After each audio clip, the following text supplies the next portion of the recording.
Ngayong araw ako na munang mag-aasikaso kay Lola. Papaliguan ko nga ngayon si Lola para maging fresh talaga siya at mabango. Sana all fresh na oh. Hello sa inyo mga ka-G!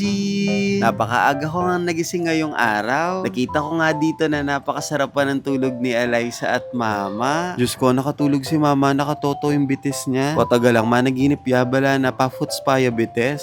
Habang tulog pa si Mama at Eliza, minabuti ko nang tumayo na ako. Nag-toothbrush na ako agad dyan para mamaya si Eliza na lang yung magtutoothbrush. At nung matapos kong mag-toothbrush, nakita ko si Mama at Eliza na napakasarap pa talaga ng tulog nila. Sana all. Naisipan ko na habang masarap yung tulog ni Mama dyan, liliguan ko na tong si Lola. Madalas kasi na si Mama talaga yung nagpapaligo kay Lola. Hinayaan ko na muna na makatulog si Mama ng mahimbing dahil alam kong pagod din si Mama. Kaya naman sabi ko kay Lola, Lola, ako na muna magpapaligo sa'yo ngayon na. Ang sinasabi lang sa akin ni Lola, ang lamig.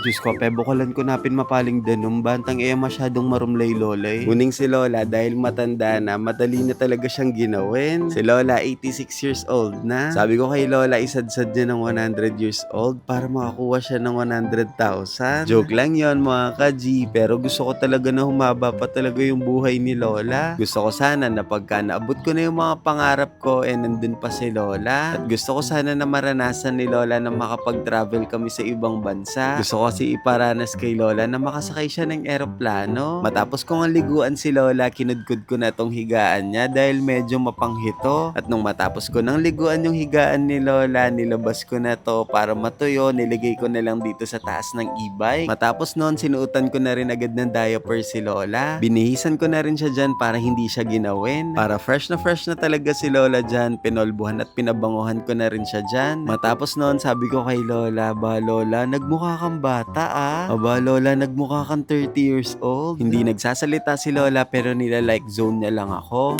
Matapos kong asikasuhin si Lola, pumasok na ako sa loob at si Eliza naman ang aasikasuhin ko. Ipinag-toothbrush ko na nga agad si Eliza dyan at matapos nun, pinaliguan ko na rin siya. Wala namang bago sa routine namin ni Eliza, basta lagi ko siyang pinopolbuhan, sinusuklayan at iniipitan. At syempre, ang pinaka hindi natin pwedeng kalimutan, dapat kumain si Eliza bago kami pumunta ng school. Inubos nga lang ni Eliza yung kinakain niya dyan, tapos minedyasan ko na rin siya dyan at sinapatusan ko na rin. At dahil napakainit ng panahon ngayon, sabi ko kay Eliza, bago ka sumakay ng motor, dapat magja-jacket ka muna. At ayan, si Eliza, niyakap niya nga ng mahigpit si Mama. Diyos ko, bala mo talaga mag-Japan ka ni Eliza, mag-aral ka muna man. Nung una, dahan-dahan nga lang naglalakad si Eliza dyan nung papasok kami ng school niya. Pero ilang sandali lang tumakbo na siya. Siguro parang na-excite talaga siyang makita yung mga ka-classmates niya. Magandang sign to dahil talagang na-enjoy ni Eliza yung pagpasok niya sa school. At mabuti na lang talaga nakahanap kami ng school para kay Eliza. Dahil mga ka-G, yung naunang eskwela ni Eliza, parang 1 hour yung biyahe namin bago kami makapunta doon. Kaya naman pagdating ni Eliza noon sa school, parang wala na siyang energy. Dito sa school ni Eliza, 5 to 8 minutes lang nandito na kami agad. Kaya nagpapasalamat talaga kami sa school na to dahil tinanggap talaga si Eliza dito ng buong buo. Iniwan ko muna sa loob si Eliza. Alam niyo pagka nakapunta kami dito sa school, pag nahatid ko na si Eliza, dun pa lang talaga yung time na makakapag-relax ako. Kasi yung obligasyon ko pagkagising ko talaga, yun yung kailangan ko muna kasi kasuhin Halos, alam niyo yung pagtututbrush ko na lang sa sarili ko yung nagagawa ko. Pero yung, alam niyo yung iba kong dapat gawin na routine, hindi ko na nagagawa. Kasi nga, mas kailangan na unahin yung kay Eliza.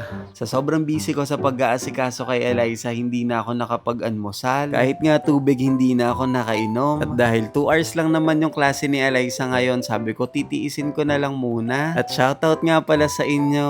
At fast forward ko na mga ka-G, ito yung time na lumabas na nga ng classroom si Eliza dahil tapos na yung class nila. Nakita ko nga yung ginawang activity ni Eliza. At dito sa school ni Eliza, talagang kilalang kilala siya. Mga ka-G, parang artista nga si Eliza dahil kahit saan kami pumunta dito sa sulok ng school na to, meron talaga nagpapapicture sa kanya. At dahil successful yung pag-aaral ni Eliza ngayon, umuwi na rin kami agad ng bahay. Sa sobrang saya namin ngayong araw ni Eliza, napakanta kami ng This is your show, this is your time, magpasikat na and Showtime! bang, bang, bang, bang, bang, bang, bang, show!